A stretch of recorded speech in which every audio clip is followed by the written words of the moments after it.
So much to talk about, ladies and gentlemen, because this is episode 119 of the Download Queue.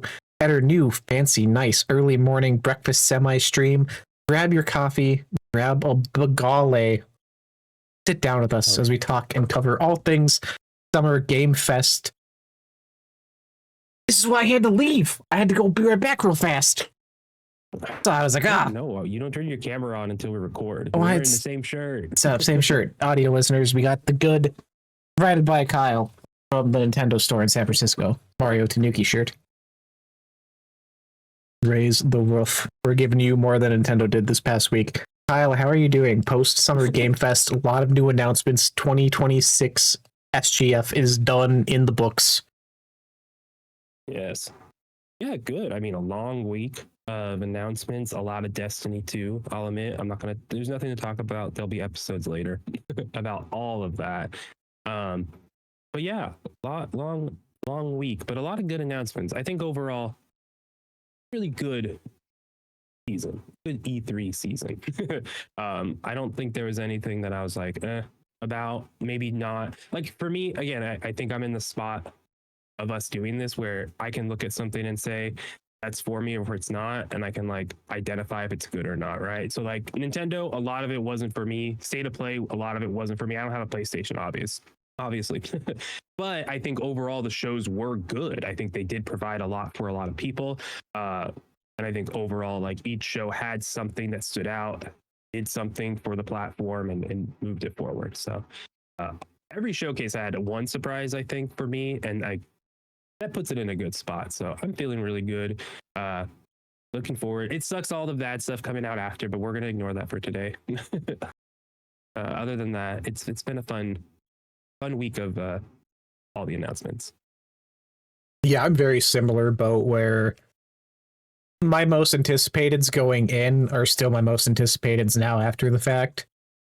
And saying that in the weird context of like most of the stuff announced this past week was 2027 due to GTA 6 later this year. Like that gap in November is insane. I feel bad for all the games fighting for attention now in September or October leading into it. February is now also very stacked.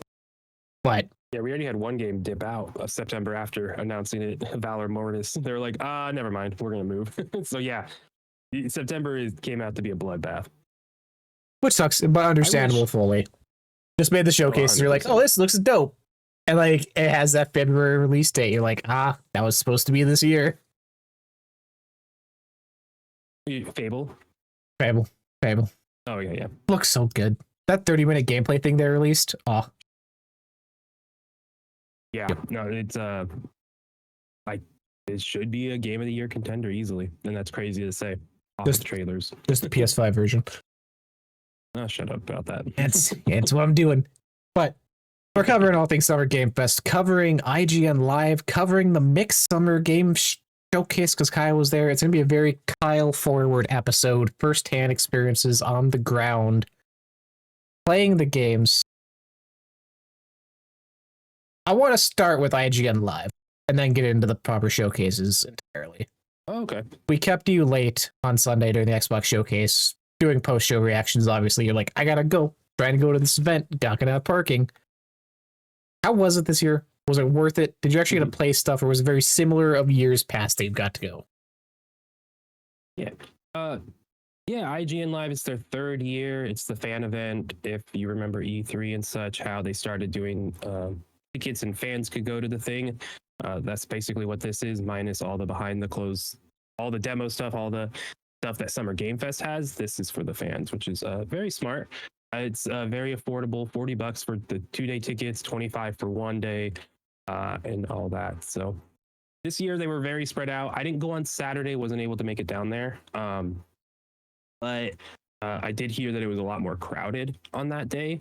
When I went on Sunday, got there around 2 p.m., it was completely dead. It was not completely, but it was very empty. There wasn't really a lot going on. I think day 2 at post Xbox just really didn't have a lot of big stuff going on, big panels and such. So I didn't stay around for all of that on Sunday. But yeah, Saturday was apparently bigger.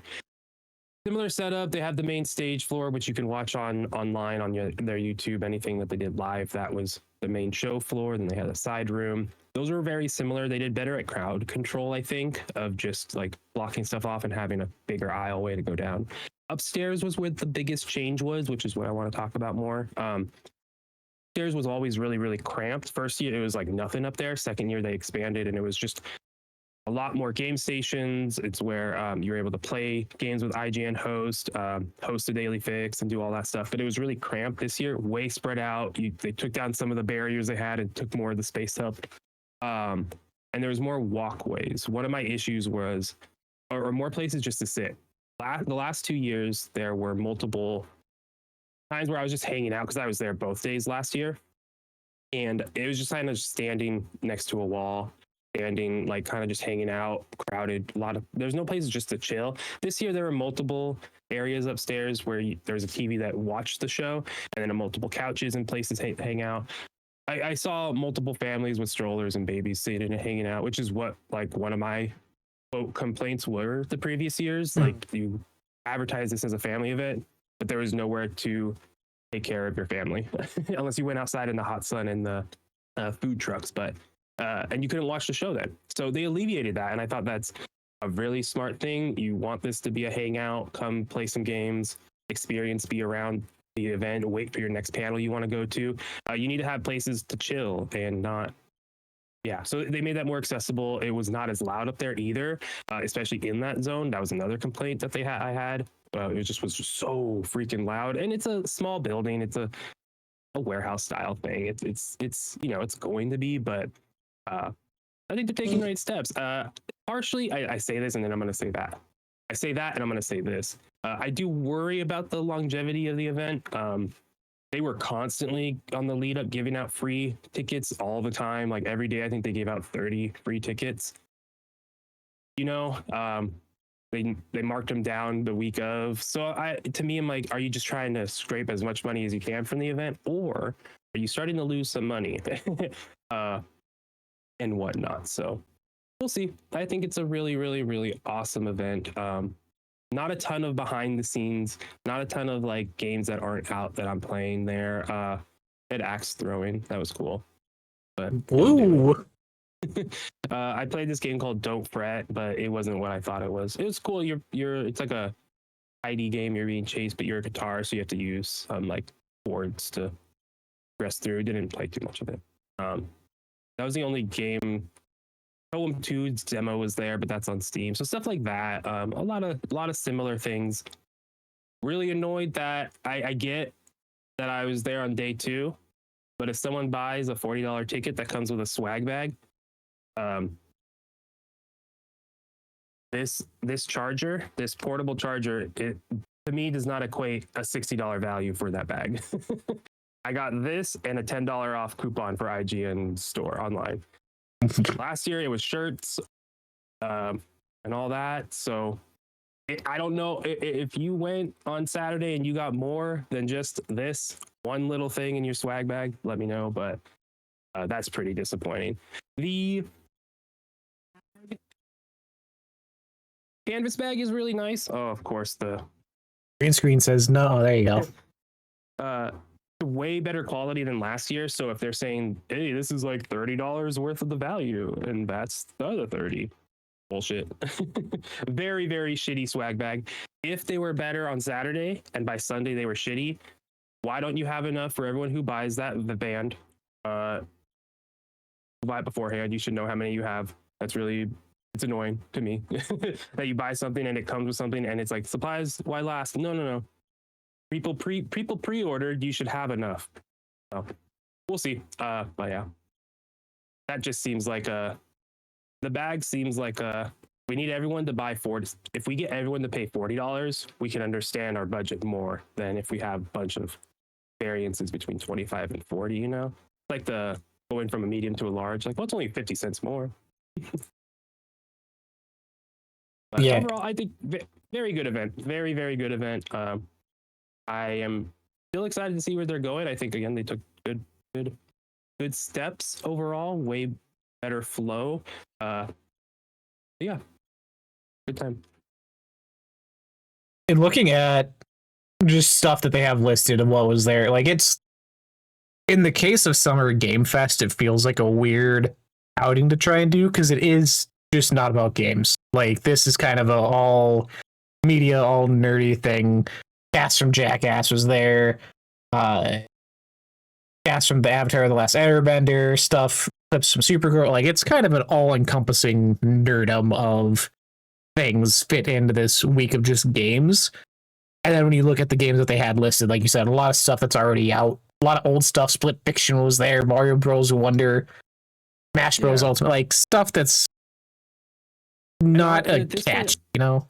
Yeah, and I would argue that it's not a Game Fest thing. It's not a E3 event. This is just an entertainment event, right? IGN is more than games, and it's IGN Live, so they just happen to have games there. They happen to show off some stuff. But yeah, they're doing interviews of old developers, old creators of anything, you know, TV, movie, games. I think that's why I'm kind of like about it. Like, I only went 1 year, and Saturday, one day, and Sunday was not like the poppin' day. So like, I'll give it that benefit of the doubt there. But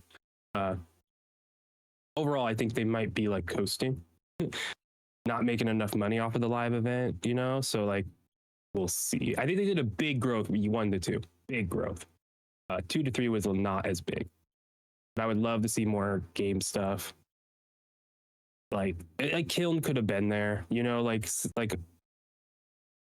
2 stations so you can have 2 full like rounds going on at the same time and cycle people through, like stuff like that.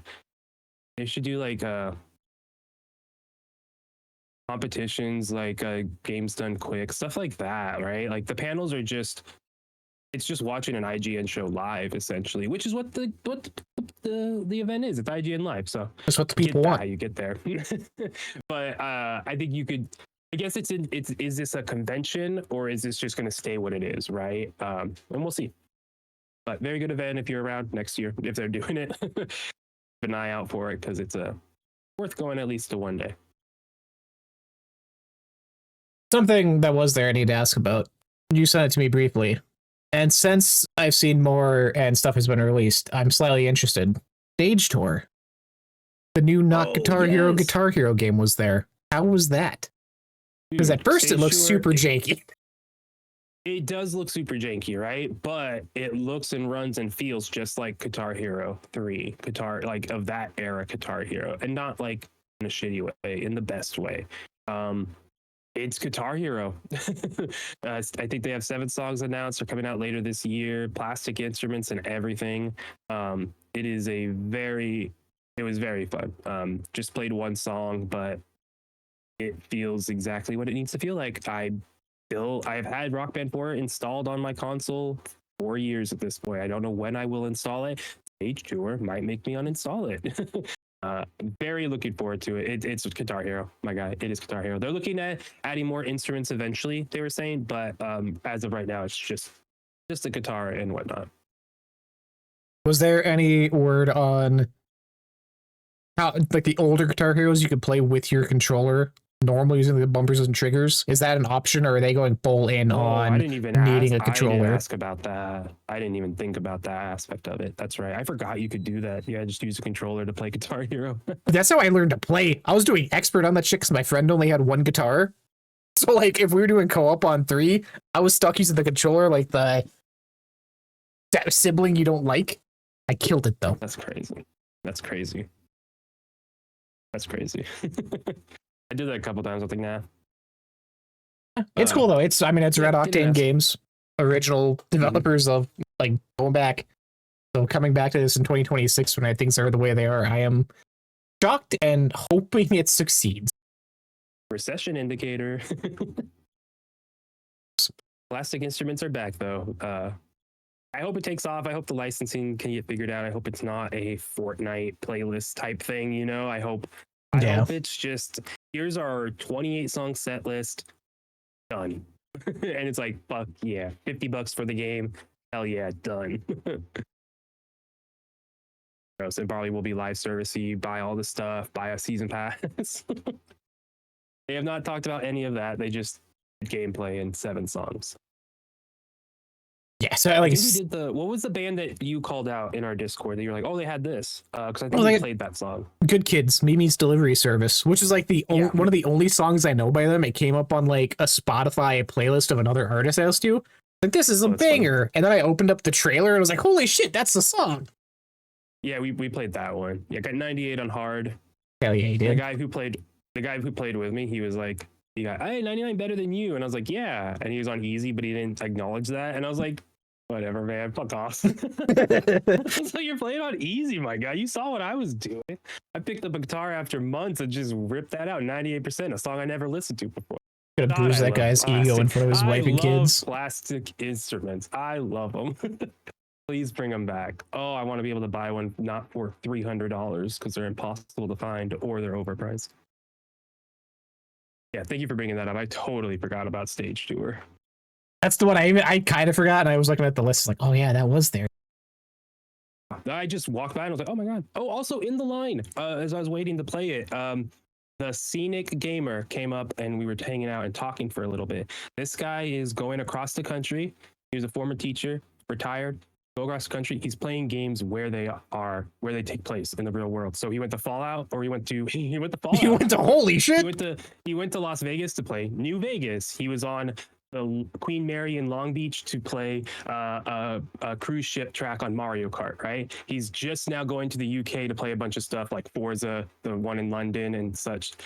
Did not know who he was. We had a great conversation, and then I was playing before him. I got pulled ahead. Before I left, he's like, hey, check me out. And I was like, dude, you're awesome. So check him out. He's just going around playing games and doing it for fun. So very, very awesome guy. Very cool. I'm going to try to get him on our show. Hell yeah. UK.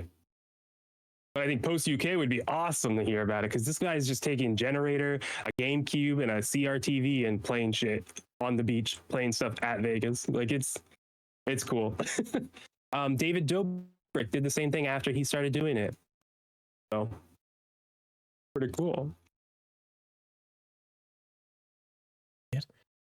From IGN Live. The second thing you got to go to 2 times in a row, thanks to the mix. What? Oh no, we're going backwards. Going back. Jump it around. The Mix Summer Game Showcase had their event earlier on in the week, I believe that Monday before. Actual event demos set up that Friday evening before the Xbox Showcase. Graciously invited out again as press for the second time. 2-timer Kyle in the weeds. How was the event this time? Did you actually get to play some stuff? Oh yeah, I played a lot more stuff. Perfect. Like you had a video on your channel, Kyle, to do on YouTube. 10 games you experienced, most excited about from the showcase. Couple bangers in there I now have on my watch list. Nice.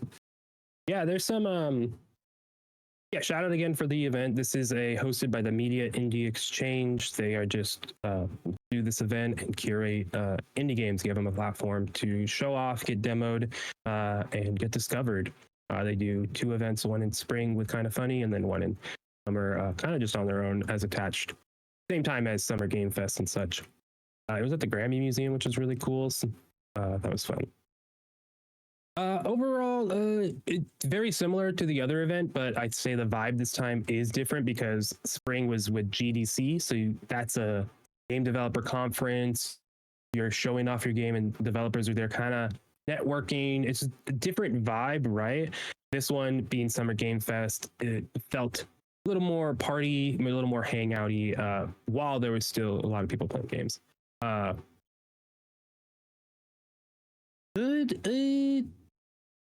Trying to think of event specific stuff.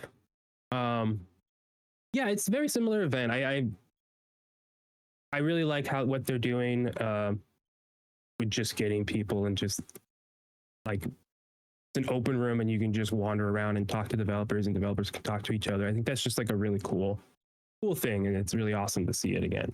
But yeah, pretty simple event. We saw Mega Ran perform Sephiroth, that song. That was really cool. I was like, oh, I know that, I think. But yeah, that's kind of the vibe that was going on. Really, really cool event.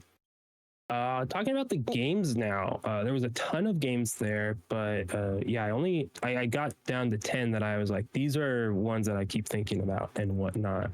Were there any that caught your attention that you want to go over? Because like, I don't think we should go over all 10 Go of through them. all 10, Kyle.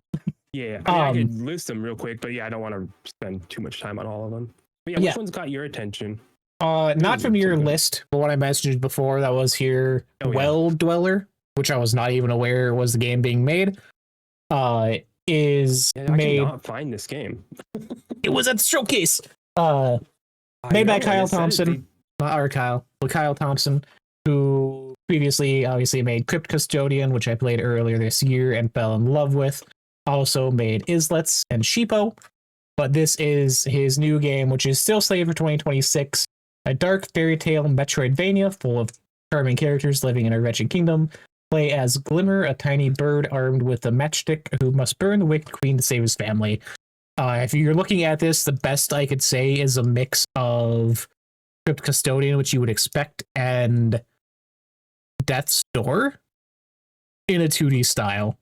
Like, it's a weird mix of eerie, dark, not quite Tim Burton, weird realism, like a lot of things going on. But just off of my experience with Crypt Custodian this year, the story that had, how solid the gameplay was, I'm hoping pulling that back into a 2D aesthetic and pulling back some of the options makes it a more solid time and fixes some of the gameplay issues I had. That one for sure is on Your list. One that I did not know was here, but I saw at I think Day of the Devs is Tenebris Somnia. If you saw this, it is an old school think Monster Mansion Day of the Tentacle style point and click adventure game mixed with real life in-game video with like FMV movie scenes that the studio shot all themselves. No CGI was done, practical effects, practical outfits, horror experience where you'll be playing. If you get jump scared by a monster in game, it'll cut to this real life movie scene that they filmed with actual actors, like, and reenacting what's happening in game, and then quickly switch back to gameplay. So you have to react on the fly on what's happening if you need to run away, whatever it is. Very cool idea. Not something that I would normally look at looking at the gameplay itself, but with that idea tied in, I'm like, this is really cool. And one of those things where you're like, this is not every so often something like this comes about, and I am very intrigued of how this plays out, how well it interacts between the two styles, how much takes away from gameplay, what that transition is like when it happens, because in the trailers it does seem very jarring, where you have split-second decision to die or run away, whatever it is. Very bad. Very, very bad. October 16th for that. Switch, PlayStation, Xbox, Steam, all the places. Also, getting a physical copy release, which is cool to see for something small like this. Yeah, that's cool. I think we go through the list again here. Stuff that's not on your list. There's one more that is like a Kingdom Hearts style game, which is all I need in my life. Kingdom Hearts 4 is never happening, but I cannot find it. Dusk something. Dusk Fade. August 13th, 2026. Shatter the shackles of time as you jump, swing, and slash through a fantastic world in this love letter to classic 3D action platformers. Completely did not know about this. Saw people talking about it in the Kingdom Hearts community, obviously. This looks badass as shit. I hope it plays well. Because from PS2 art style, like, I am all in on this. Grinding looks cool. It reminds me of A Hat in Time, which came out quite a bit ago, also capturing that era, but more refined. Obviously, more time put into it, more assets with the engines and stuff, but I'm down. Kingdom Hearts 4 is never happening, so I get this instead. You keep saying that, but it is. It's not. I I know it's on Steam. I think this isn't everything as well. PlayStation, Xbox, Steam. Demo available on Steam right now. August 13th. Not that long to wait. It's Yeah. For me, not being there from afar, what caught my eye mostly. nice.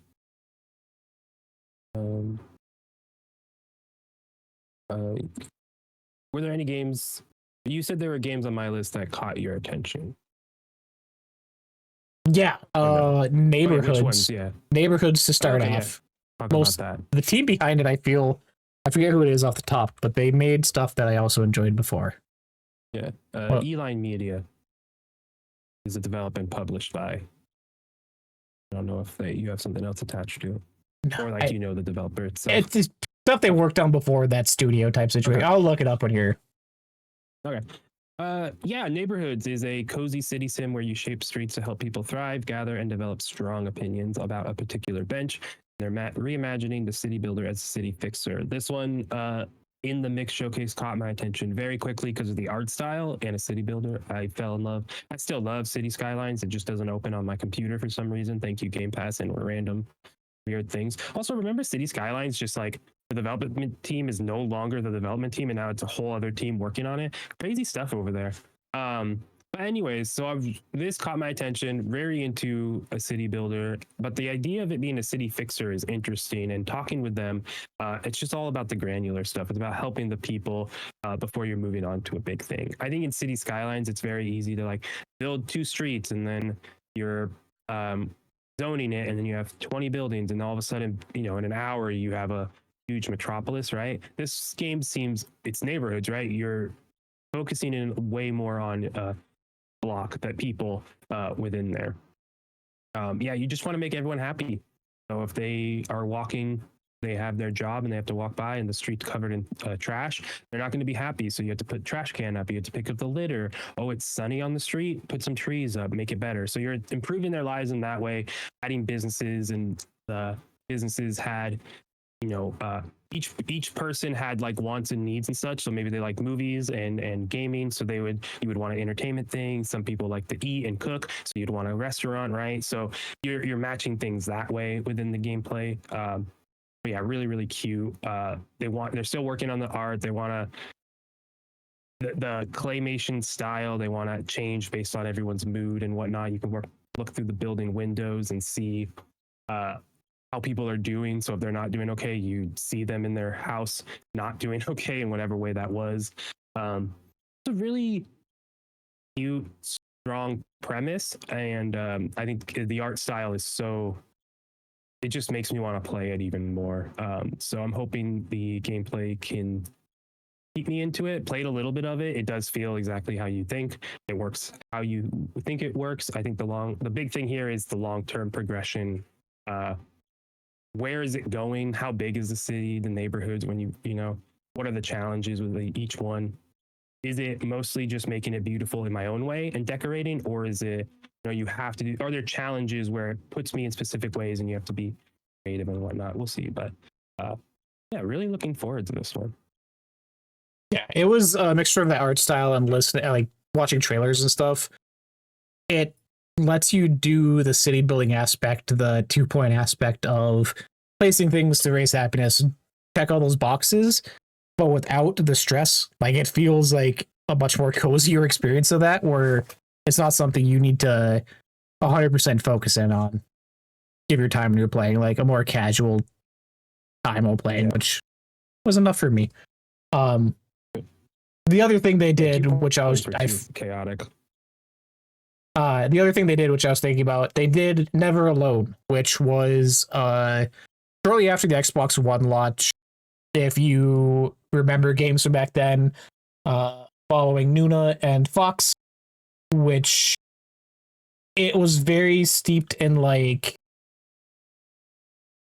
native culture and stories of Inuit like aspects and life and their religion and gods, like very lore culture driven game that when I think back to like Xbox One, the cover for this game sticks in my mind because it was on the front page of the store for so long, because not a lot of games were out back then.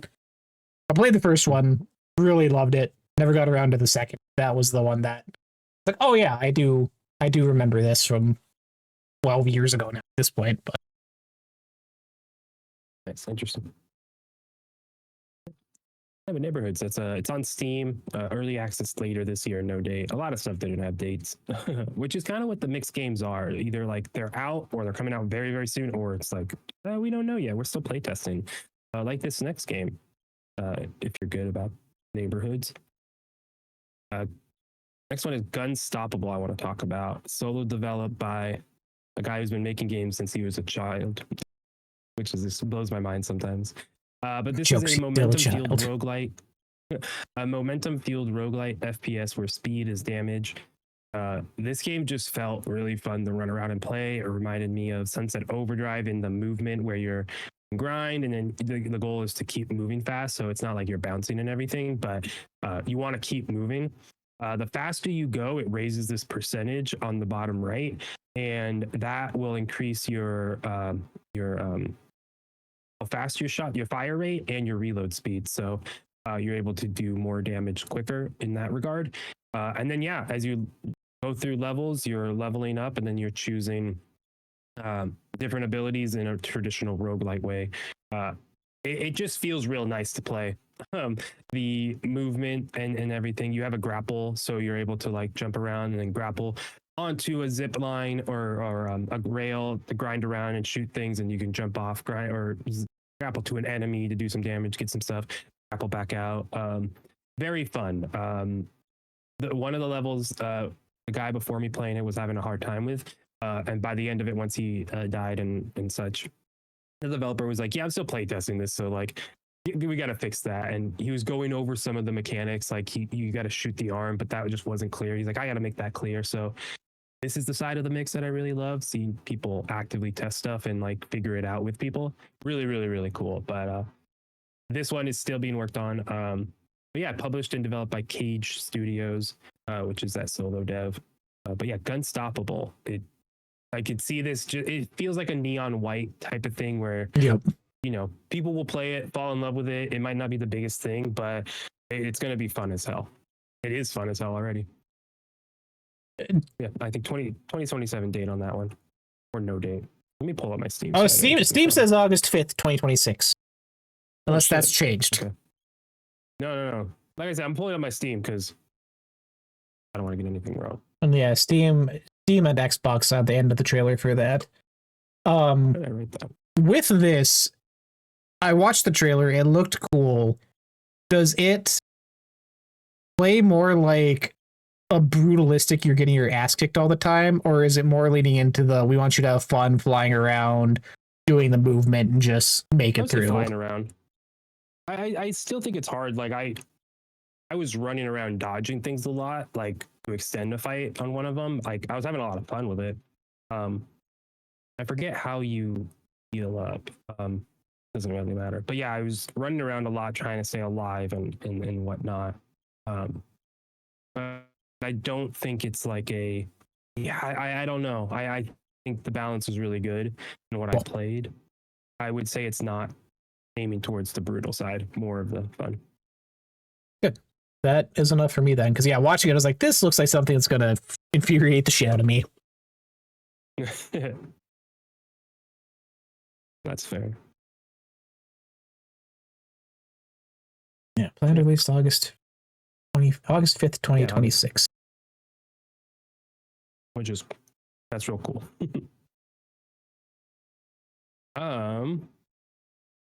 One other one I wanted to talk about.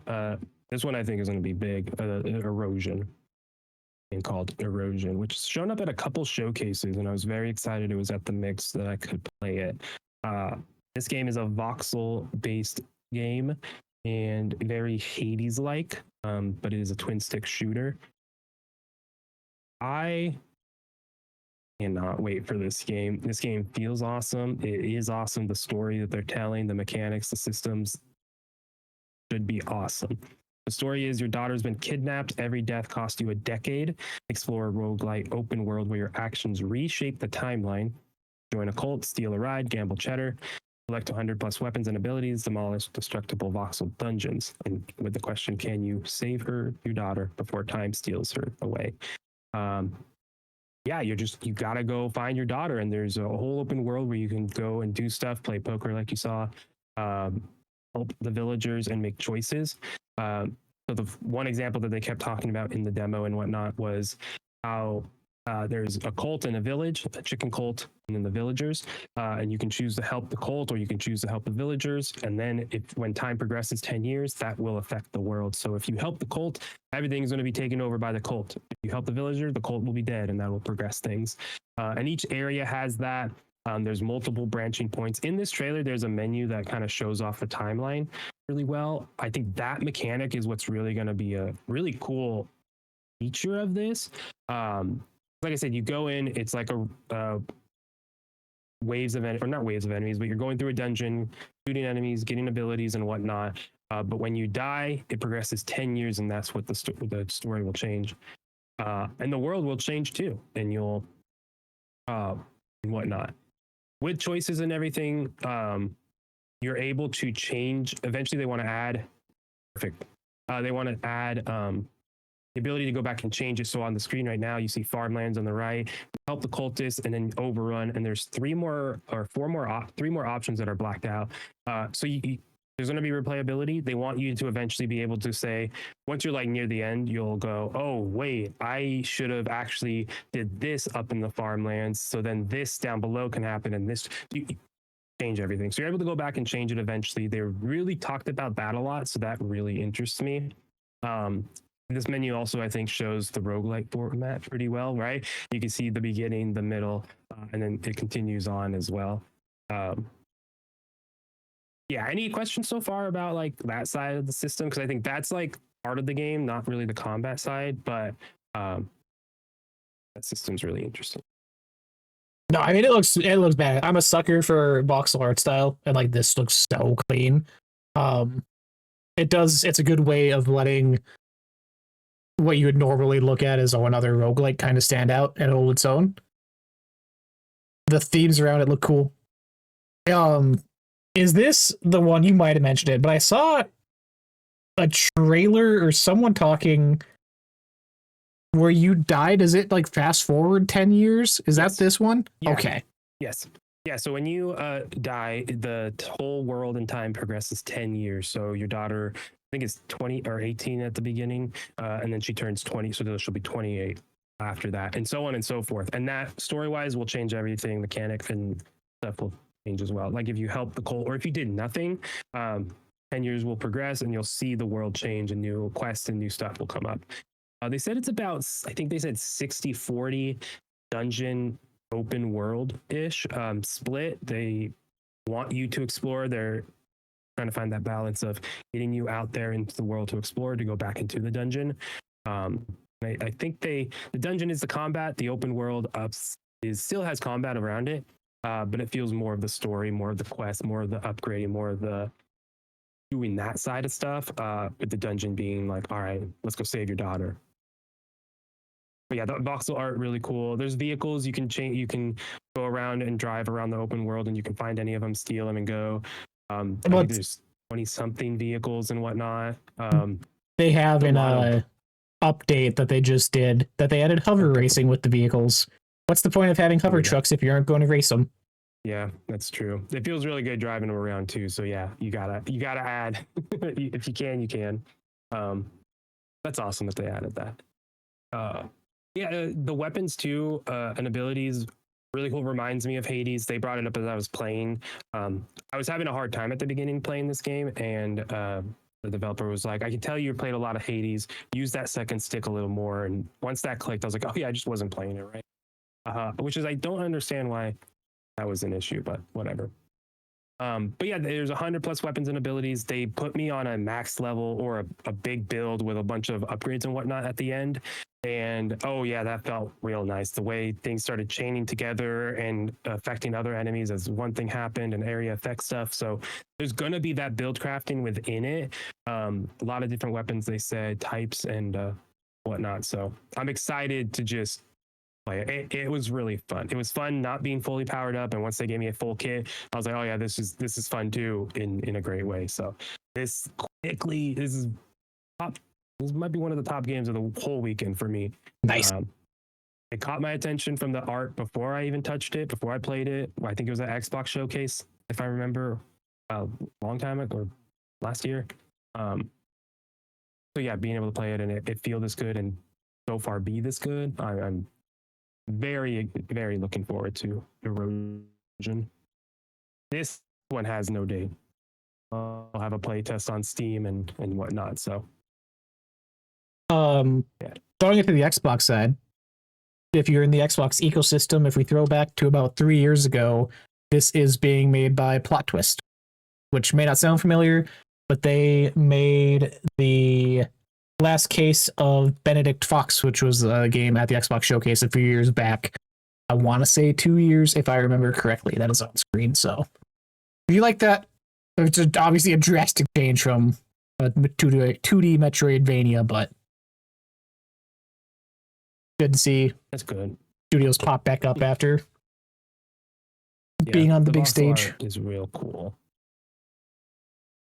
So many particles with it. It's awesome. Kyle, Dancing with Ghosts, the big one. Yes. How are we feeling? I've dove in a bit to see, but from your experience and what you said on Discord, you've had more conversations, talked to people involved, deeper meaning and story behind this. Hit us with the deep. Yeah, this game, Dancing with Ghosts from Human Nature Studios, from a developer and his wife, mainly, and they have a bunch of other people working. I think like 7 to 10 people working on it otherwise, but it's kind of from their brainchild. And this guy has made he's 40 plus years. He's made a lot of games. He's been in the industry for 40 plus years. He's made a couple games, nothing like huge, but like Doki Doki Universe and whatnot. But this game just has a story. The creation of this game is more than just like, here it is. While making the game, he was saying it just kept changing drastically. They kind of had a different game being made, similar in what the intentions are, but they couldn't figure it out. And then the developer and his wife, they lost their daughter, and then they had so obviously that affects a lot. They then lost their homes in the fires on Maui a couple of years ago, if you remember that, in Hawaii.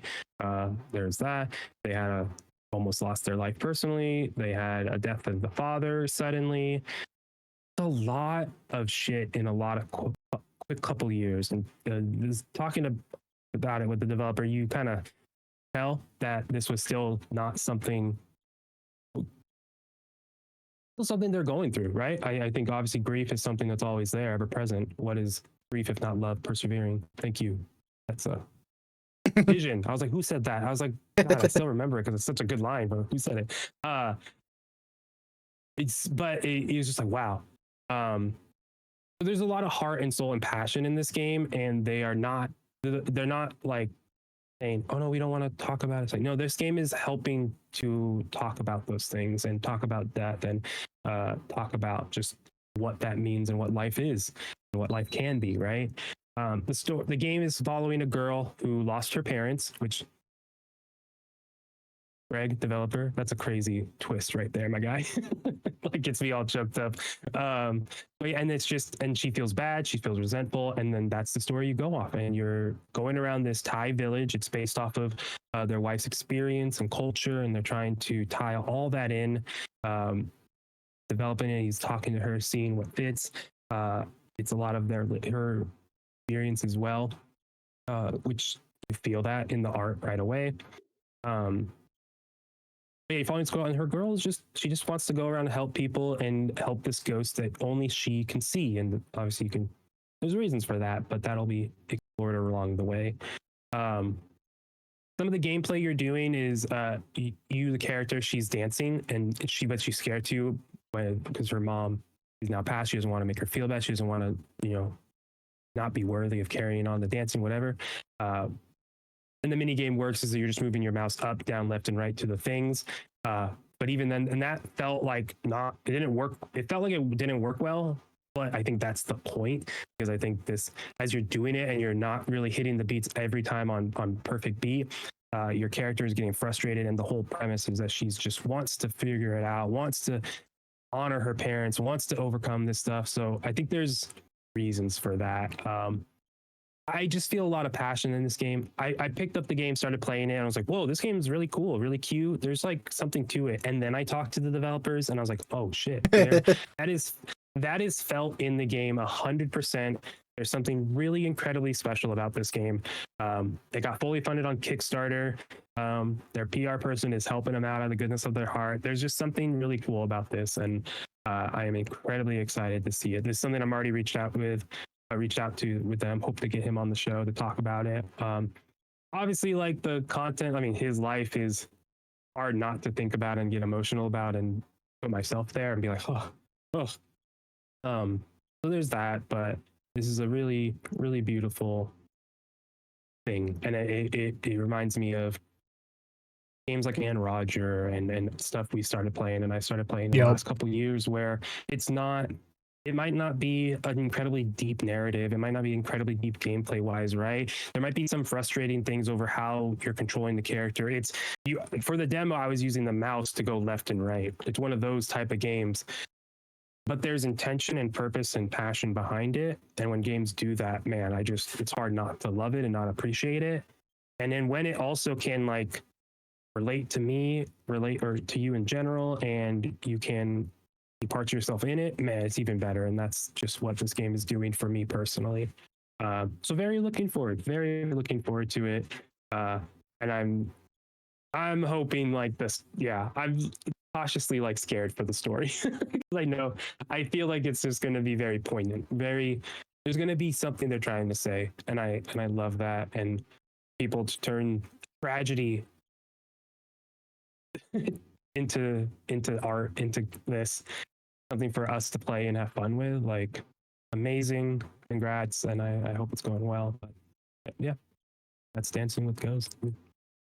I'll just say it's going to be one of the next games that makes me cry, which is not that hard of games, but definitely going to be jumping up.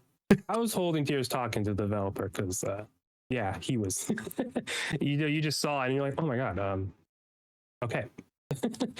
Fuck, dude, he saw that. Yeah, that's felt in the game. Everything he said he's putting into the game, I felt, and that was before I played it, and I was like, oh yeah, and then he said it, and I was like, yes, what you're saying is there. You achieved that. But no date yet. Yeah, hoping, like I said, hoping to get them on, talk to them about this game. It's so cool that like something like that can stand on its own, hold its own at events and showcases like this, where there is stuff that's impact gameplay and we're hardcore, whatever the shit, but then you have experiences like this that we talk about all the time, and absolutely love that fighting for the same attention and maybe overlooked because it's not that typical thing people think about when they think of games, or something that may be a harder sell for a casual player, but yeah, arguably has more behind it than your typical experience.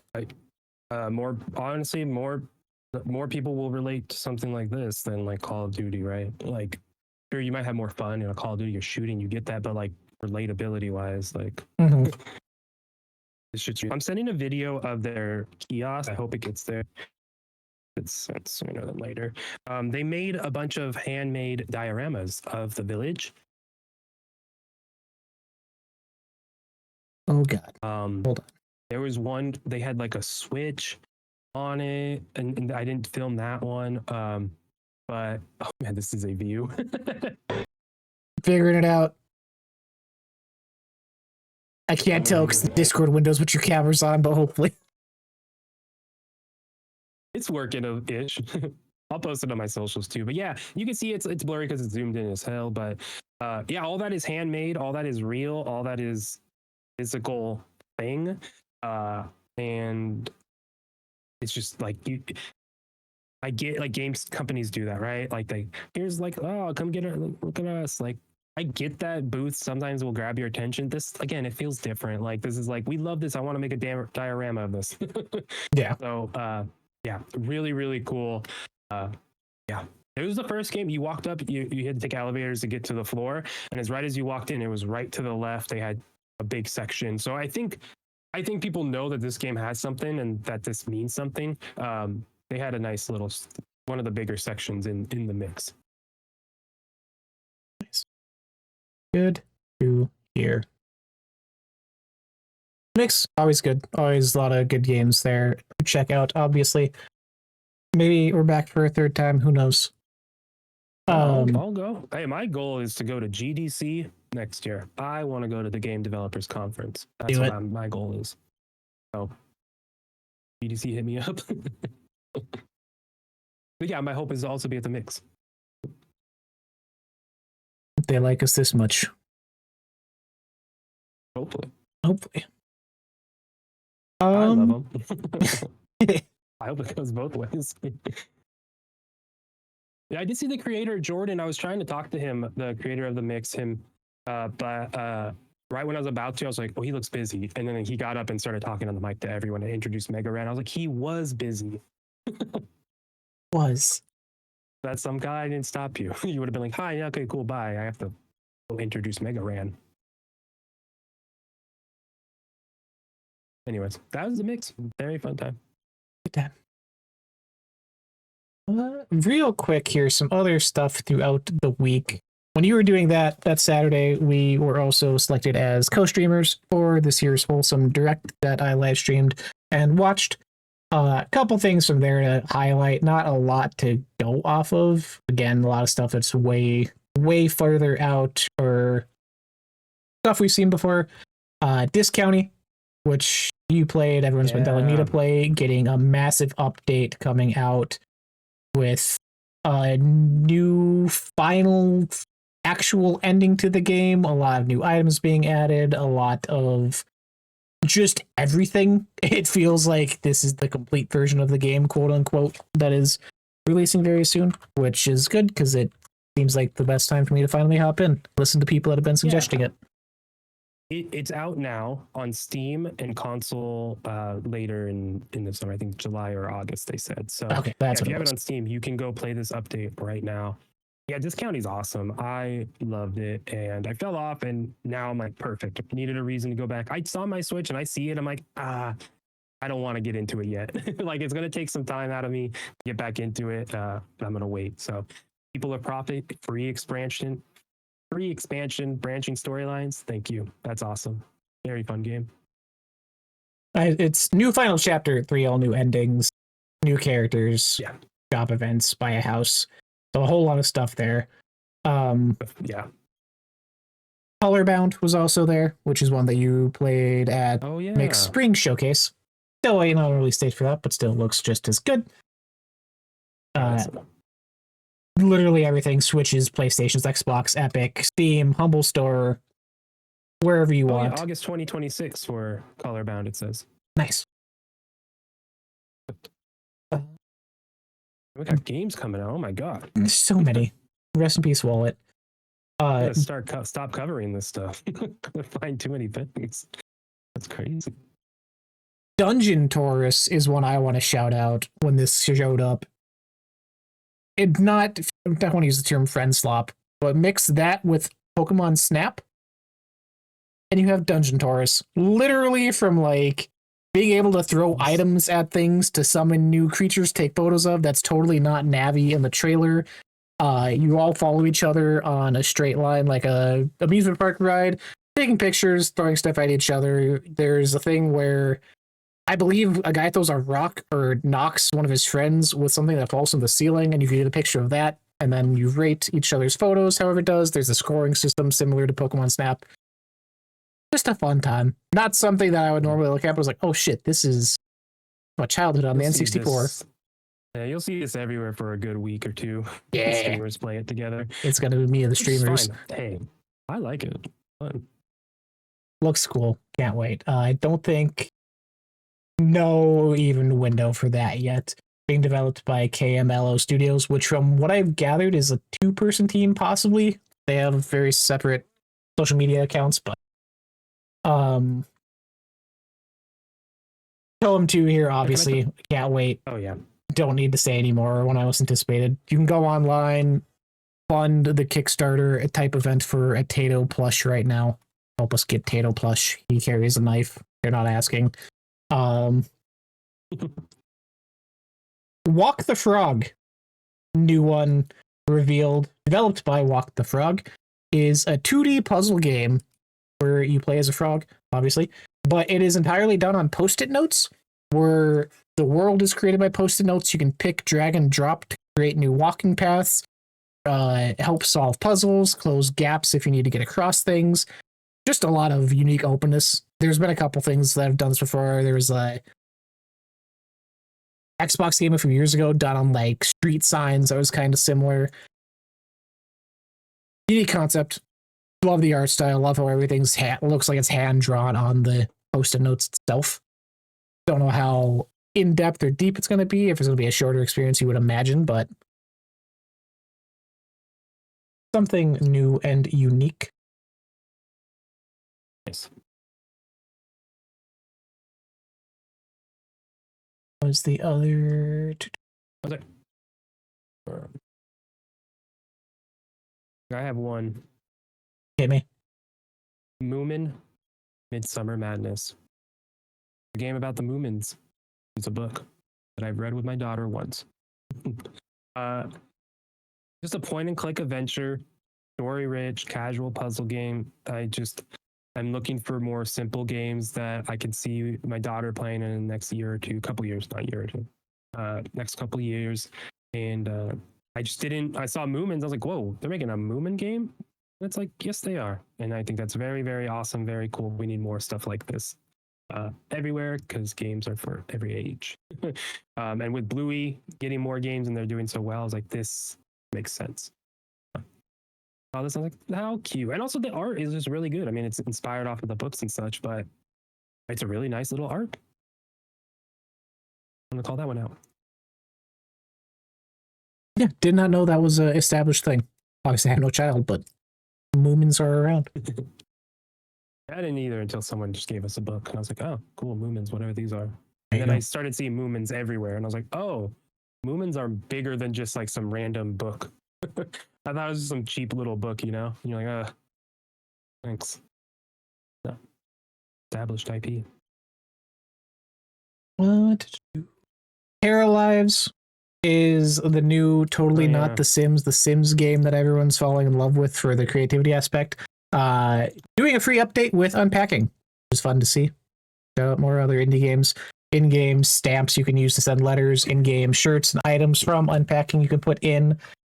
But the last one, Book Nook. Second game showcased during the event, which is going to lead me into another game I want to showcase, made by Malapata Studios. Build miniature diorama scenes piece by piece, complete beautiful book nooks as you place furniture, decorations, and small details. Relax and enjoy the peaceful satisfaction of every detail falling into place as you discover more about each moment in time. Which, like, oh, it's a fun little crafting game. And then you have this sweet old man who's building these things and sheds a tear, and you imagine it is building things that reference parts of his life, possibly late wife, who knows. But it very much follows that unpacking style, but in a 3D kind of puzzle box aesthetic, where it's not just like putting things on a 2D plane. You actually have to like twist the object around, place in objects, place in scenery.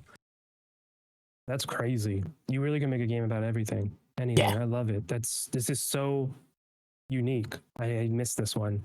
Like, it's exactly what you think. It's building out a book nook, and you're like, what's that? Like, oh, that. Yeah.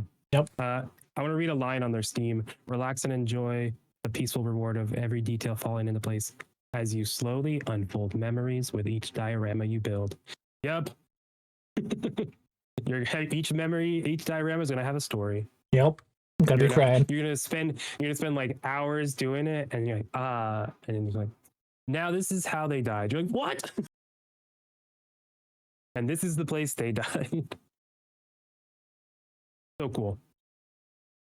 Very good. Games are awesome. So that was the second one of the showcase. I was like, oh shit, this is gonna be dope. And I'm like, this is a great way to kick off the event. Yeah.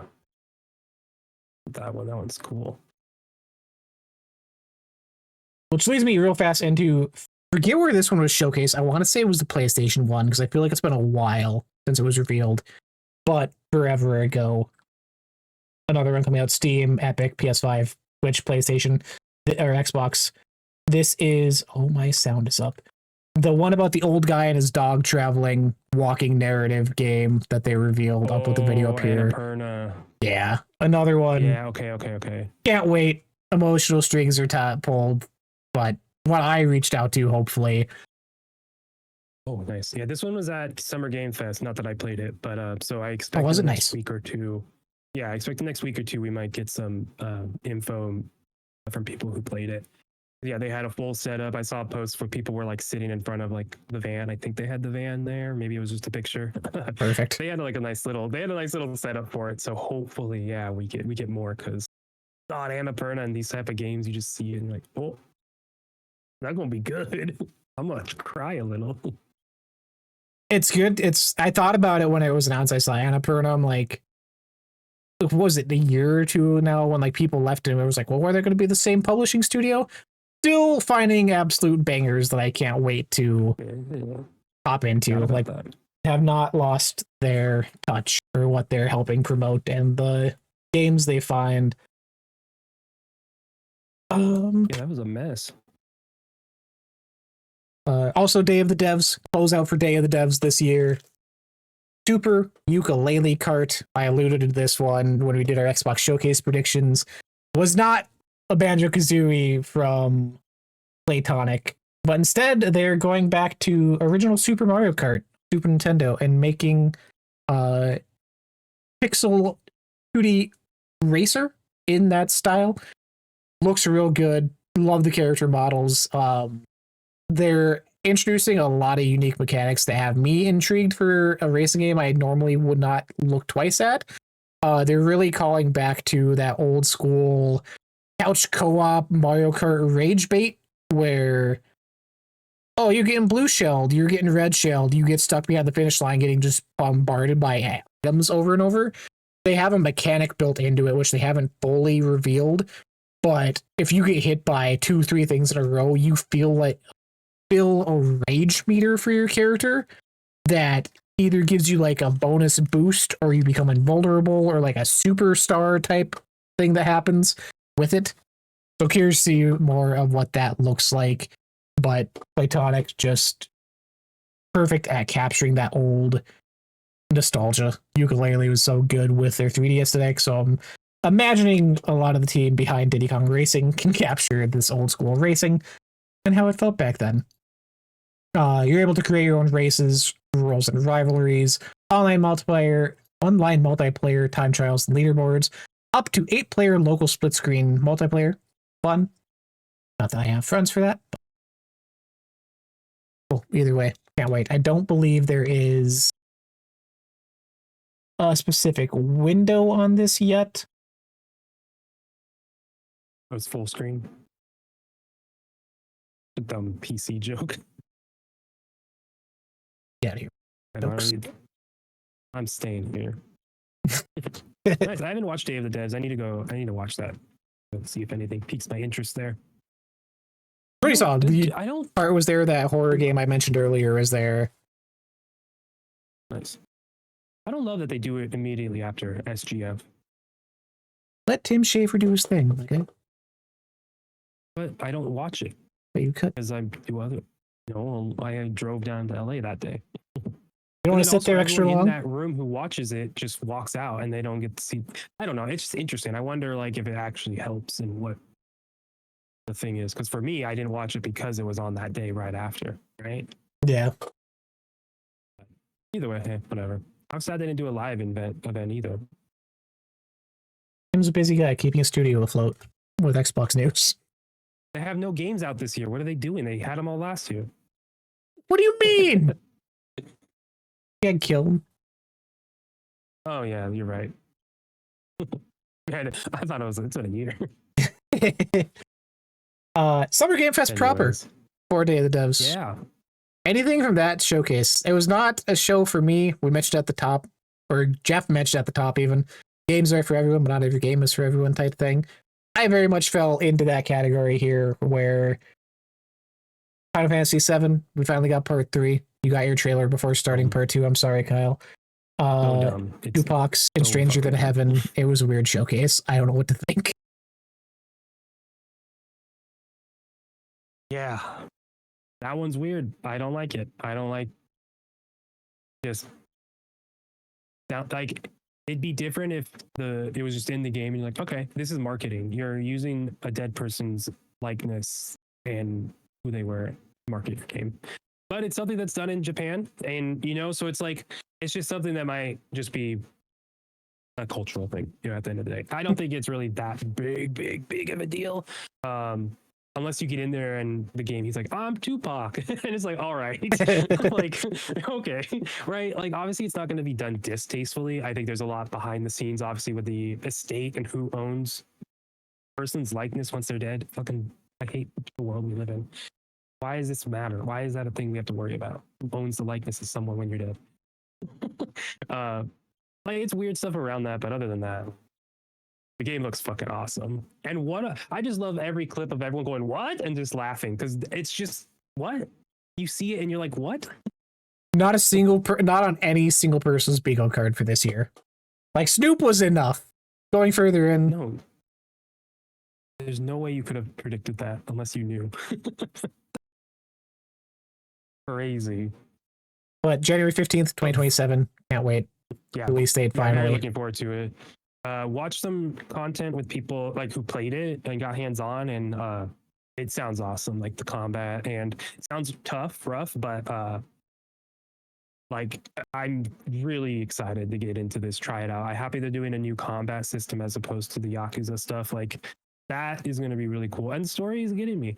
So like I like this eras and this epic being told as opposed to like one and done, right? It's like, no, there's a bigger thing happening, hopefully. So yeah, I've seen a lot of people mention it in a form of it's Sega putting out a AAA ass video game, which is such a weird thing because I feel like the past 2 Yakuzas have been that and like have reached that standard and cinematics and gameplay, like they've reached that. So for people to be like, this is the one that's their big kind of coming out, what does that mean? What else is in here that we haven't, or that doesn't translate through trailers? Yeah, interesting.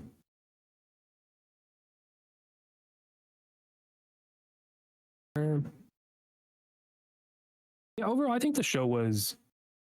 I agree in that not everything was for me, but I still think it was a pretty solid show. The middle point lull, which always happens, I didn't think was that big for me, so that kind of helps. I felt like it flowed pretty nicely. Ending again on Final Fantasy 3 when you just put one out for new people who never played it. And even though like watching the trailer, you can't fucking tell anything that's going on. Anyways, it's still like, all right, whatever. Old game, old, I guess. But this is a new game. But whatever.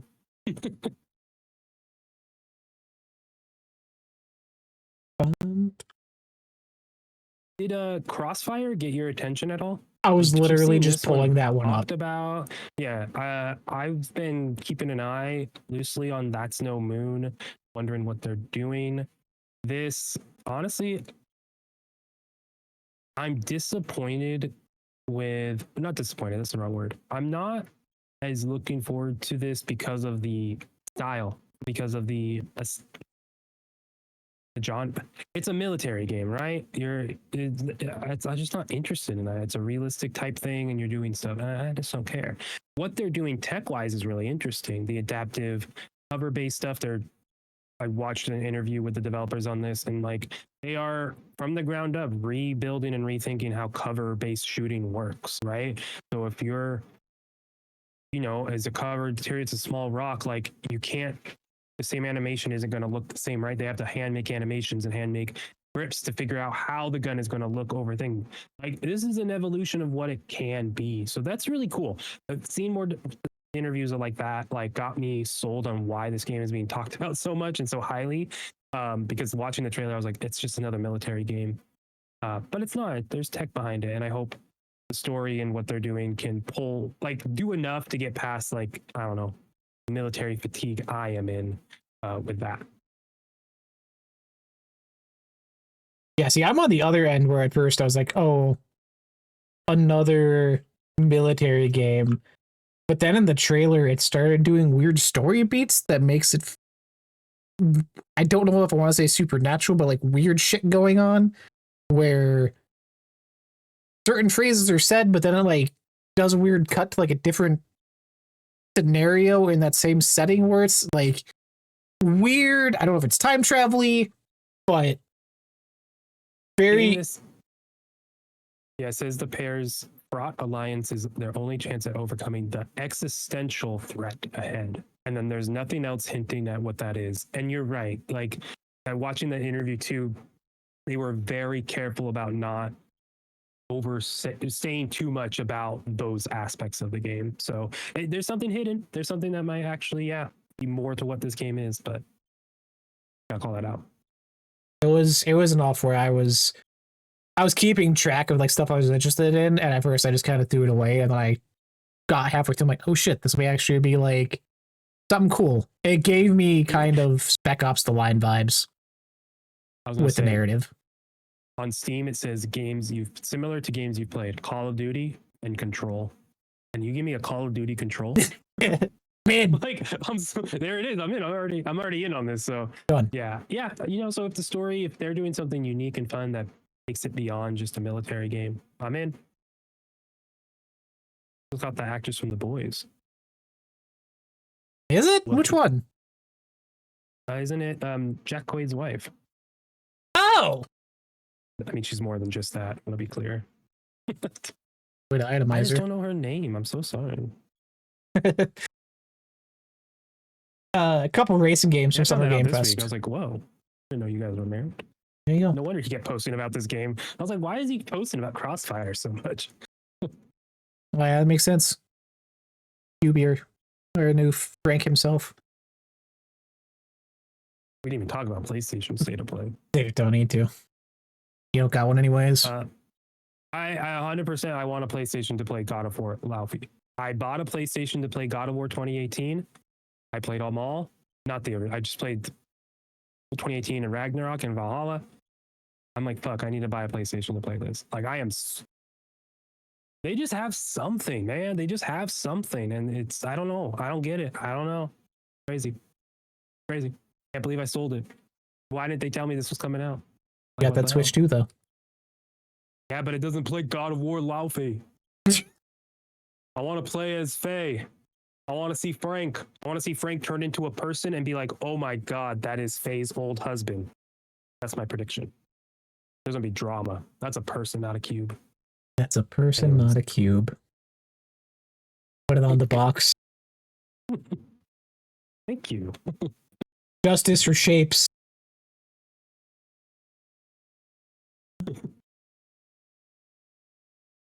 Game of the year.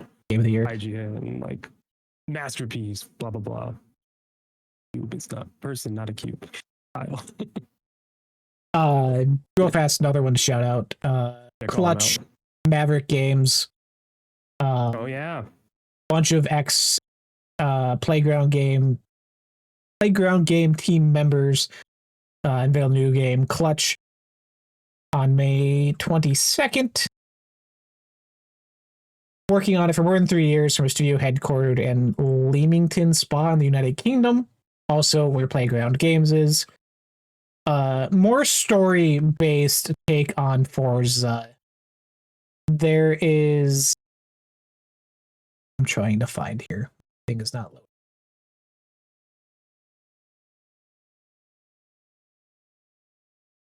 Games Clutch. There we go.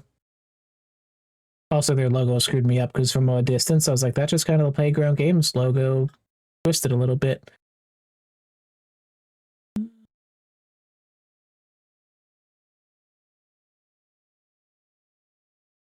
Reading.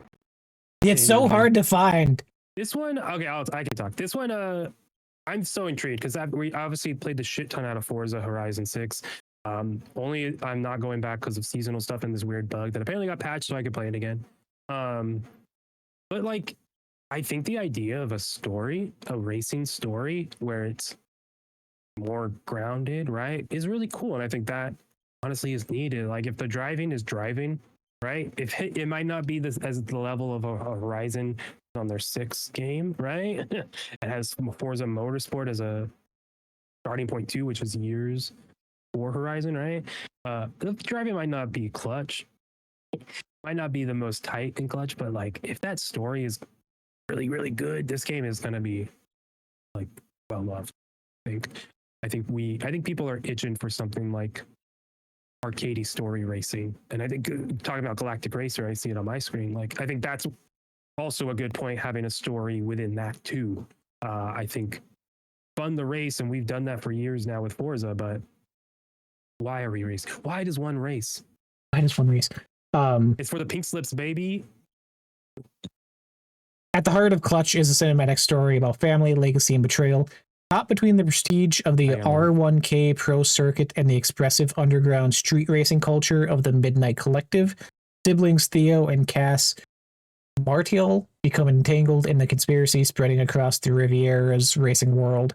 As rivalries escalate and loyalties fracture, every pursuit pushes them deeper into a conflict threatening far more than their future on the track. That ties into the gameplay where during, I don't know how it unfolds necessarily, but they mentioned during like the daytime hours you were doing actual track racing for this league, and then at the night it transitions to kind of the nightlife, Fast and Furious, illegal street racing thing, which is a very cool transition, and hopefully changes into different gameplay aspects. The big thing I've seen from the trailers and people talk about is the grapple hook you can use for turns, which I'm not quite sure how I feel about that. Oh. Wait, what? Do you have on the front of your car, there's a grapple hook attached, you can like fire out to like slingshot yourself around corners? And like that sounds wildly far-fetched and doesn't fit, but I'm curious to see how it's incorporated and what other weird things are like that. What? That is amazing. That is amazing.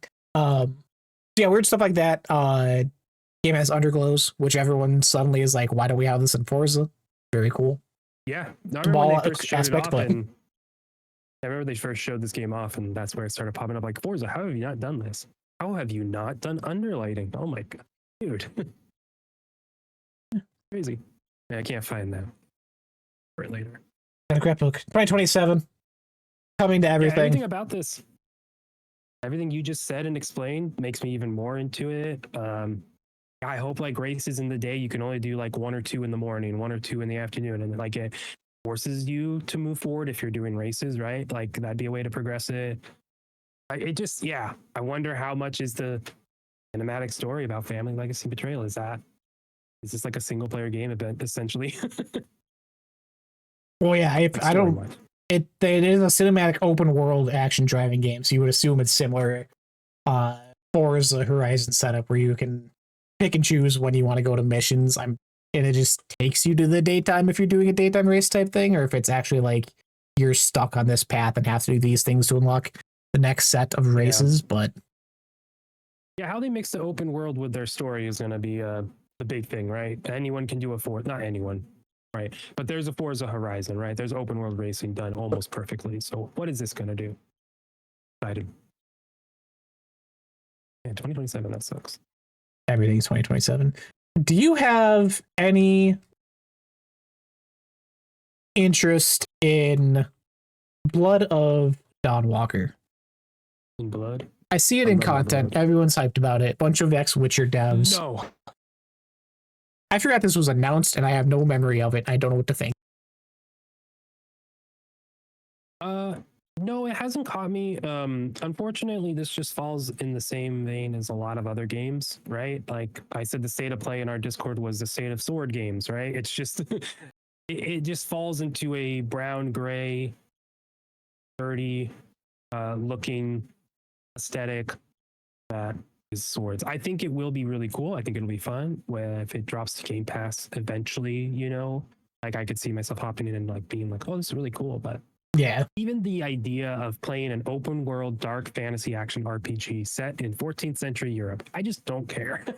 I just don't feel like playing that, unfortunately. So Also, what I've seen hasn't got my attention either, which is interesting because yeah, like you were saying, so many people are talking about it. I wonder if it is like paid promotions that we're seeing more so than not because The next Cyberpunk. yeah, it's published by Bandai Namco, so it's not like it's a small indie thing. It has some weight behind it, but yeah, this is like it seems like this is Bandai's like big game.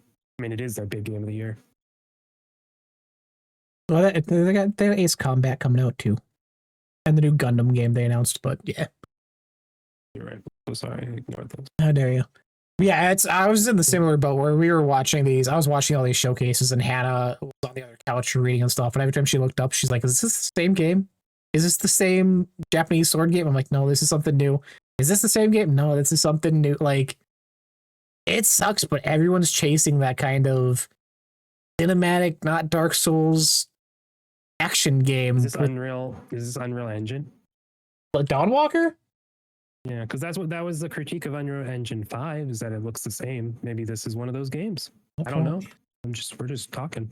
It is next gen Unreal Engine 5. Yeah. Dude, maybe that's like I didn't put too much weight into that when I started seeing that online and such, but damn, maybe that is like I don't know. I said it with Expedition last year. Yeah, but like well, it's not that this looks the same, but everything just looks muddy. Like it just looks exactly samey. I'm seeing it now. Yeah. Don't worry, we got Unreal Engine 6 announced already. Because that's what we need. Yes, they are using Rocket League. Yeah, I love that. I love it.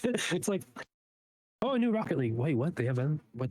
Just a casual announcement with Rocket League? What are you doing? Yep. But yeah, I think it's Bloodwalker. I remember the day-night cycle that was being different because you're a vampire. Like that's cool. I think there's cool things to do in that gameplay and whatnot. Yeah, like we've said already, not the game I want to play right now, especially in September, because there's other games coming out weeks later that are gonna have control over me. Yes. Yeah. Yeah, Control Resident. Dude, that trailer was so fucking like the music, the hits, the bang. Oh, I still think this is a smaller, I think it's a roguelite thing, but they are story-wise, it's not. They're progressing. This is post-Control. They're moving, things broke out of the building in Control. It's all over New York now. You're Dylan. You're doing melee combat. You're floating and flying and juggling people. It's just, oh, it looks so good. So many people played it at SGF and they came out saying this game rocks, which is thank you. That's all I needed to know. Is it good? Does it feel good? And apparently it feels good. So I'm all in on Remedy. I mean, I still get the urge to play Firebreak every now and then. But I expect, Firebreak had a lot of effects and abilities that built upon each other and affected each other, right? You made them wet, then they can get electrified faster. If they're on fire, you put water, right? Those things have like worked together. There was a lot of physics, I think I could describe that as. That's going to be in this game with the abilities that Dylan has, and that gets me so excited to see how that works. And then you put Remedy in their storytelling and where Control is going and where Alan Wake 2 is. Oh, baby. I don't need to see anymore, but I will watch every single thing they post. And I still fully expect a Control 2 after this game. I'm going to keep harping on it until I'm wrong. I think this, like Alan Wake got American Nightmare. Oh, this is like the middle in between linking. There you go. Yes. There's a reason they're not saying a Control 2. They're not scared of calling it 2. They have Alan Wake 2. I'm telling you, man. And you play as both Dylan and Jesse. I don't know why I'm predicting their next game when this game isn't out. The two of them together for it. Yeah, a Control 2. Too fast to control. Too fast to, Jesus Christ. Giving myself a pat on the back. A year late on predictions, but we did finally get announcement of Cuphead sequel releasing sometime. Didn't show anything of it, but the best way though. Fake news thing. But we are getting a new game that a smaller team inside the studio has been working on, Mighty Cuphead Adventure, which is a platform shooter in the 8-bit style. It looks just like a remake of Cuphead 1 in a new art style, but made specifically for the Sega Master System which is a weird thing to say in 2026, but they have limited themselves to the tech and like memory that system would have had while developing this. And they're actually releasing a Sega Master System cart for it when it releases on digital, which is absolutely batshit crazy, but I love it in all the best ways. For real, really, really weird. But I think that's cool. This studio came out, released Cuphead, the hand-painted watercolor backgrounds, right? That's what was specific about Cuphead. It was really cool, and the game was really awesome. They can do whatever they want, and this is what they're doing. Hell yeah. I'm excited to try out. I think I would try Mighty Cuphead Adventure. Coming everywhere, right? Not just on. I'm pretty sure everywhere, yeah, Mighty Cuphead. Yeah, it's not saying anything yet. But anyways, it's still in development. Cuphead is so strong, and you expect there is no way we weren't getting more Cuphead when you have 2 seasons of a Netflix show. Like we're gonna see at least one more game about Cuphead. Just it's not a bad IP at all. It's really strong. I have I think it's in the house, Mugman. I got a Mugman as part of a subscription box. I couldn't remember the name of it. Like Loot Crate? Yeah, Loot Crate. That's what it is. I kept saying, what's the food delivery one? I kept saying the food delivery. HelloFresh. And I was like, HelloFresh is not where I got. They're bringing you coffee drinks. It's fine. It actually works. Shit. But you know, my daughter loves playing with Mugman, the blue one. She's just like very early. She just took it. I was like, I don't have that anymore. But like their character design is strong. Game is strong. I'm so happy they're still doing stuff.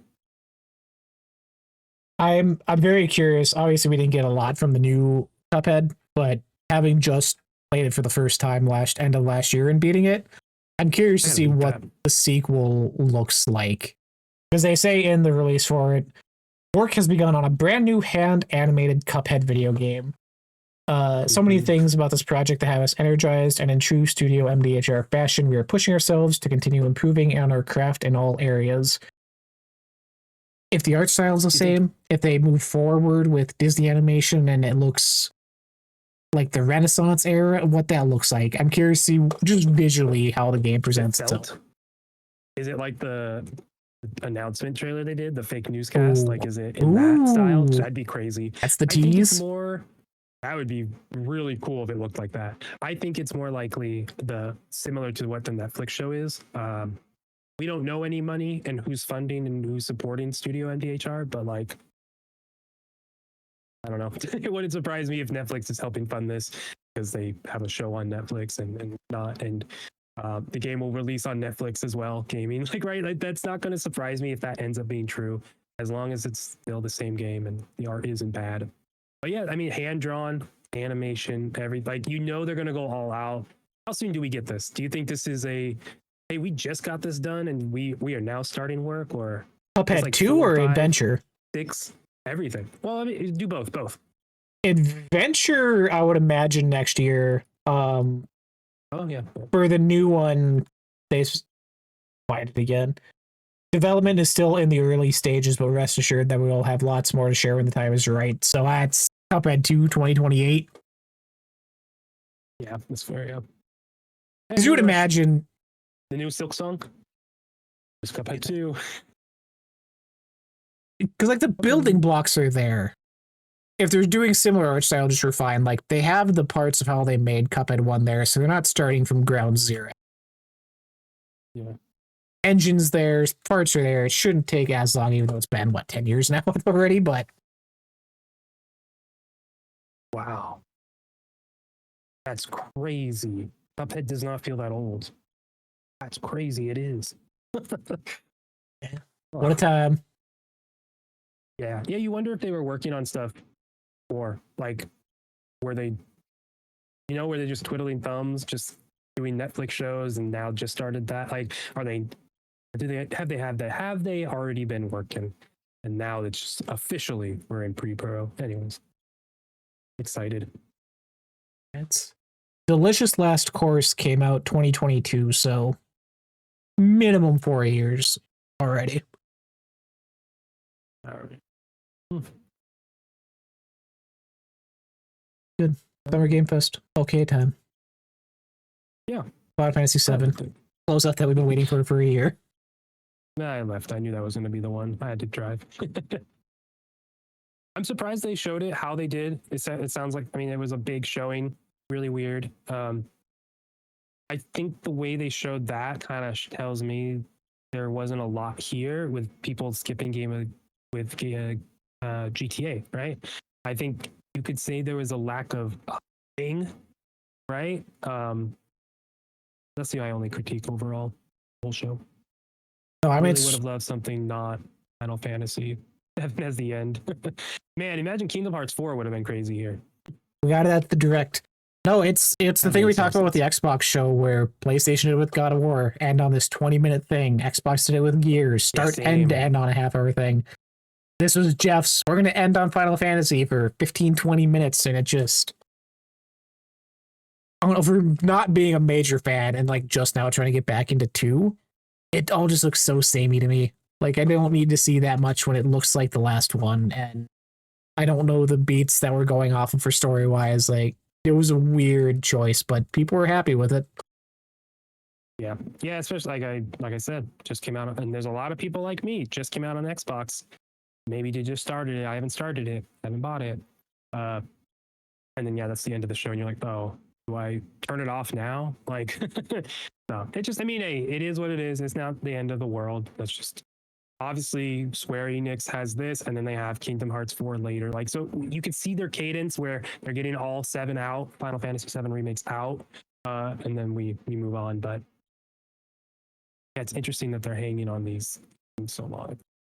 I don't like it. I want one more thing in a trailer, and that's it. Yeah. And you're like, what? No, Jeff, talk more. Tell us more. Not this. Oh my God, you're still going. Well, then, we need to bring voice actors out to do an iconic line to segue into this other part of the trailer. And like, no, just do it. Yeah, production a little weird at the end there. I will say the God of War 20-minute thing didn't bother me as much, given what it is, given it's God of War. I don't think you could start off the show like that. I think you could start off the show with a 20-minute. I think that starting the show off with a 20-minute demo is better than ending one. But I don't think you would want to start the show with a God of War like that. Well, I started with a 10+ minute Wolverine instead. Well, yeah, that's the next game coming out. See, I think you can get away with a demo at the beginning. The end with it is rough. But I think God of War is one that makes sense to get that long of a demo. So it's... Don't want that game badly. Well, you could buy a PlayStation 5 for more than what you bought the first one for by the time it comes out. No. I'm just not going to get one. I'll wait till it comes to PC. They're not doing PC anymore, Kyle. Multi-platform's dead. Dude. The first and second God of War on. You're not going to put... Give me a year or two after release. Anyways. Before we go, what's not dead is Kingdom Hearts fucking 4 Nintendo Direct Showcase. I'm at work. Everyone's saying how ass this showcase was. Worst showcase in history. And I watched it on my lunch break, and fucking Kingdom Hearts 4 shows up, Kyle, of all the goddamn places. It's coming. There's no Disney Worlds. My boy Donald and Goofy are still here. But look at this Moana-ass Keyblade that he's using that they don't specifically say is Moana, but all the moves are themed after volcanoes, which is very Moana themed. And we're getting the live action coming out, and this game is coming out in 2027 according to an Australian retailer. I can't fucking wait. It looks so off. It looks so off-putting. I don't like the cartoony art style in this real world that was supposed to be Final Fantasy 13, but isn't Final Fantasy 13, but he wants his way anyways. What a game. I can't wait. Oh, man. I don't care anything about this game. Damn. That's my dude, let me catch up. And let me play. It's coming out. It's 1.5 plus 1.2.5 plus 2.8 plus 3 plus its Remind DLC. They're giving it to you. No, fuck off. I'm not playing this game. You just gotta play 1, 2, and 3. Skip the rest of them. Fuck it. It's really interesting. What I know as someone on the outside, what I know about Kingdom Hearts, like this seems not Kingdom Hearts. It seems like, I don't know. It's very interesting. But hey, I've been waiting for it. It's a big game. Obviously, it's not like the best showing, I think. Even the very most weird. extensive. It's just here it is. And it's just like a confirmation more so like, hey, Like, yes, it's coming. You have Final Fantasy VII remakes out. Here's this thing, and now we know, right? But weird, This, weird. in all honesty, this may be the one that loses me, which sucks to say. But at the start, like first 45 seconds of this trailer, I cannot tell you who a single one of those characters are. Because every one of them is from the fucking mobile games that closed down, that like established lore like thousands of years before. I'm like, I cannot tell you who these people are, what their names are, what their meaning is. Like, I hope it's open enough for casual people to come and still enjoy it. Because I did not play the mobile game. I do not care. All right. So back in 2022, it said that Kingdom Hearts 4 would see an epic new storyline, but trying to predict it isn't as easy. What we do know is that this will be the first chapter of the Lost Master arc. Yep. So they're starting a new arc. Yeah. So 3 was the end of like, if we were doing like Marvel Infinity War saga, 3 was the end of their first main story, and this is a continuation setting up a whole new sequels and everything with the mobile game tied in. Yeah, Kingdom Hearts 3 came out before Final Fantasy VII Remake. He's been sleeping the whole time this series has come out, and we're just now getting 4. Where? What are we doing? Yeah. It's just one of those series where if you're not in it, it's just one of the most wild, crazy things. And I think this might do more harm at this point. I think I just reading this like recap and like not recap, but this like article talking about everything. It's like this franchise is a mess. Yeah. Like Star Wars worlds, are those there? We don't know actually if they're anymore. Is it even Disney anymore? Is like people? This article's all over the place. Donald is there. Donald is canonically the strongest mage in Final Fantasy lore. Yeah, that's crazy. Donald's gonna single-handedly smack Sephiroth and everyone in Final Fantasy VII without trying. Yeah, I just feel. I mean, you have to imagine the Disney IP is weird. You have to imagine those licenses at this point is just weird. Epic Games, their partnership. Why is Disney giving? Why are we sending our characters over there? Why are we putting them in Kingdom Hearts? Why don't we just make our own? Like you have to think that's what Disney is thinking, in my opinion. Especially when you look online and think, do people like Kingdom Hearts? And you're like, I bet you come out of that being like, people are really confused. But they're like helping promote it. You either deeply love it or you're like, I'm not sure what this game is. There is, if you go to Disneyland, they have some, I don't know what it's called, but like a stage show Disney Clubhouse thing. And on the screen in the corner is a fucking Keyblade.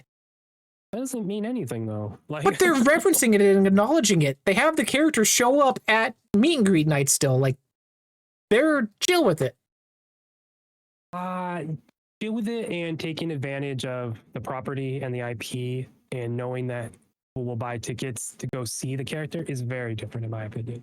I see what you're saying though, but like a theme park is not the company saying, yes, give our stuff to Square Enix, give our IP there. Like, I think the people at the theme parks are like, yeah, we love Kingdom Hearts. And then the people up top are like, money. Like, done. Like, why are we doing this? So I hear you. I do. You would hope that the company would be into it, but that more also sounds like, hey, there's a game coming out. Oh yeah, put the Sora character out there again so we can build up attention. Make sure you contact the park to let them know they have to do that. Like, it is kind of weird that this is second trailer now and there hasn't been direct acknowledgement of a Disney World being in yet. When 3's lead up was a new world every time. Xbox Showcase had Frozen reveal, like that was their marketing spin. Yeah. And this is just the one scene of Donald and Goofy and then the not Moana Keyblade.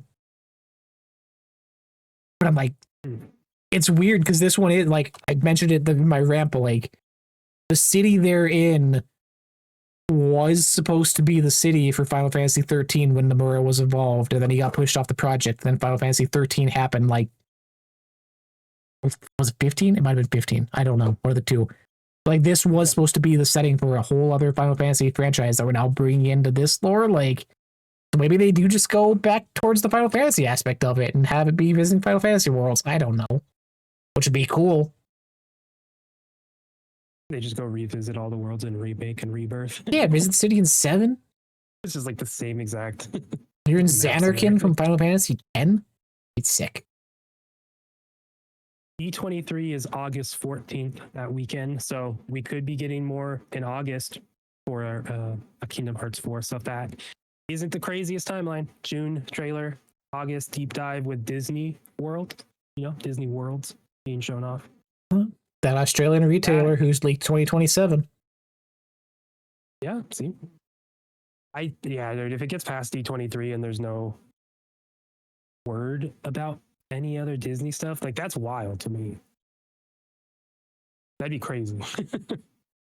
like you said, yeah, every showing had Disney World showed up. Like to me, Kingdom Hearts is Disney, is tied to that. So as someone on the outside can't get rid of it.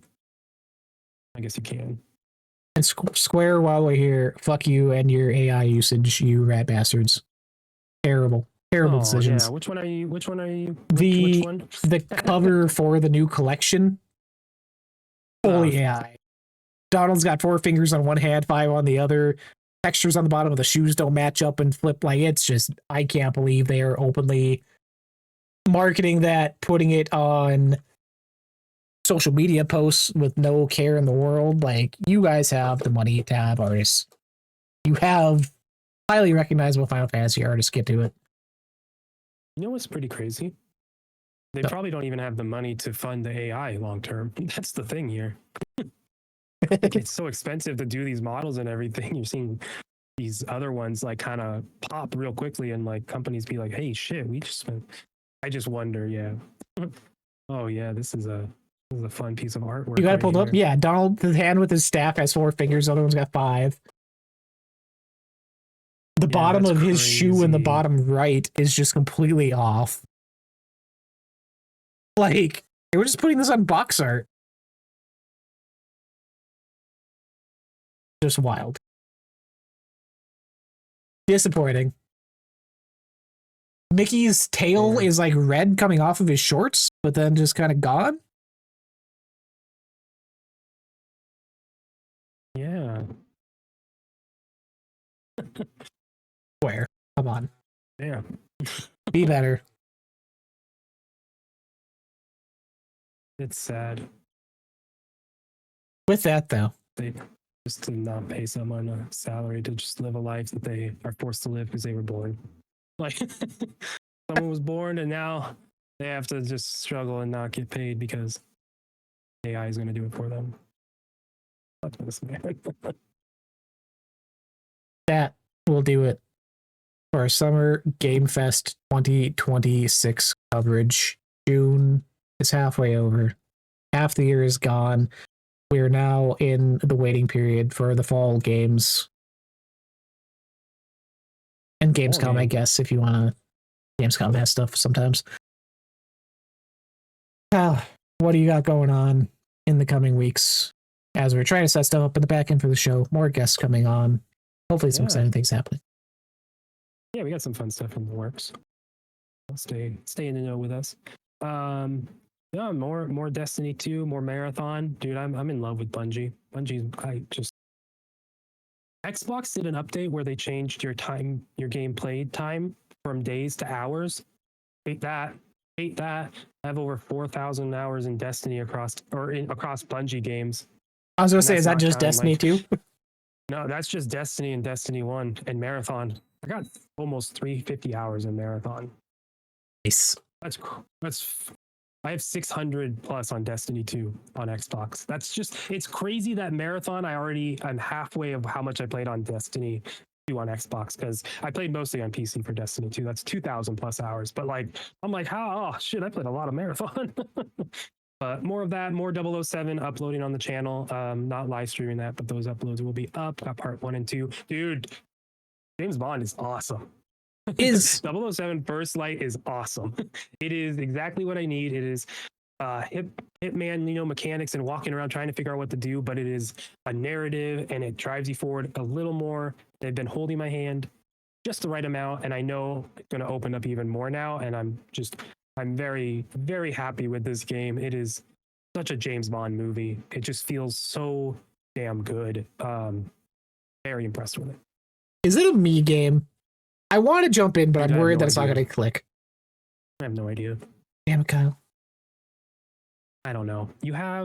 Did you play in like the Hitman games? Because like I have to not me, yet. the Hitman games. Okay, so the Hitman games, the one that they added to Game Pass when they first added it, I popped in. That one was, it just was, the levels are so open ended where they're like, all right, go, assassinate this target, and that's it. And you can lure them over here. You can drop a thing on them. You can poison the thing and have the person go do the thing. And like, there's so many things you can do in those missions. It was too much for me. This being linear helps. So like, I don't know how wide open they get later in the game and how much more Hitman stuff they add, but so far it's been like, oh, I know what I'm supposed to be doing. I still have to solve stuff. I still have to think about it, but it's not as like, it's not choose what to do. It is, hey, you have to figure out the few things you can do to move on. Does that make sense?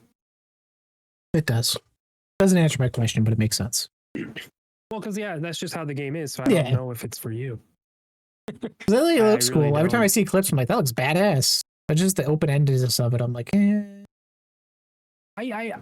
think you would dig it. I don't think it's as open ended as people think. And I think the open endedness fits within the theme. Like each mission, you get to choose you get 2 items to bring in. So that gameplay is going to change if you bring a smoke bomb as opposed to a trip mine or whatever they are called. But I like that they make you choose. So that's going to change gameplay and whatnot. But yeah, I don't know. I'm hoping. I don't even know if we'll get another one. I don't know where that's at. it's so Amazon dumb. owns it. I own. It's crazy that a game can come out. Everyone be like, "That's awesome, really solid game," and then IP owners like, "Yeah, I don't know if that studio's gonna make another one because we own it. Like we own it now. That was before us. Why are you saying that? What are you doing? What are you doing?" We don't want But more we successful things. Well, we do know. I know for a fact Amazon is looking at casting for James Bond. I know one person who might be casted in it because I heard a director or producer at a children's museum in LA. Emily Browning. Yeah, Emily Browning might be in the next James Bond. I could see Amazon wanting to be like, no, that's cool, fun game, but we have our IP. We have a new James Bond coming, so we don't want 2 old James Bond going at the same time. Dumb idea. Games are different. This game is going to get me into James Bond, so wild decision. We'll see what that turns into. This video is going to get back to Jeff Bezos, so he's going to sue us into oblivion. Yes, I got nothing else new on the channel. It's just been sending out a lot of emails, trying to get stuff done on the back end. Hopefully set some fun stuff up. Playing a ton of Persona has taken up my time now that it is back in Game Pass. What a game. Can't wait. Persona 6, be here sooner than later, please. 5 is a banger. But that'll do us for 119, almost a 2-hour episode here. Did not expect that. Of the download queue. I kind of did. You kind of did. Each and every Saturday now at this nice early time, 9 a.m. Pacific Standard Time, except next week's probably going to change. Week after is probably going to change, but that's how it does with guests. We'll figure out. Follow us on all the socials. Kyle to do all the places, minus X. Download queue, all the places, TikTok included. We got the shorts, breakouts from the podcast. Follow along. Till next week. Happy gaming. Be good to each other. Through AI. Brainix looking at you.